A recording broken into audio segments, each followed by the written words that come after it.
Okay, welcome back to part 2 of Chaz and Dad. We're fitting our Daimler Super V8 door check strap, which you mentioned last time. You can see here that the check strap is in place. You can see our reinforcer plate is fitted just in behind there, that's in the grey. We've also connected it back up again to the door pillar, and so now it's time to test it, see if it works before we put the door card back on again.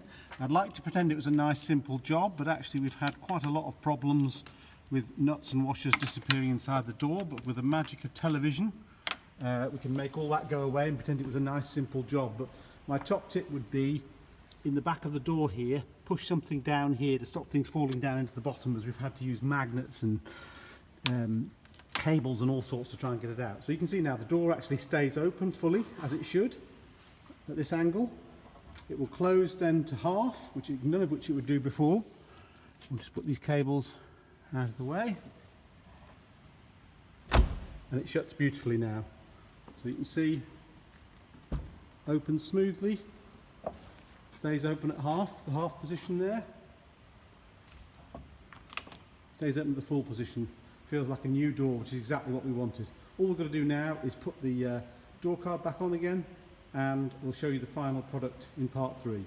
Okay, excellent. Thank you for watching. If you liked what you saw, subscribe, and we'll see you again soon. Thanks, bye.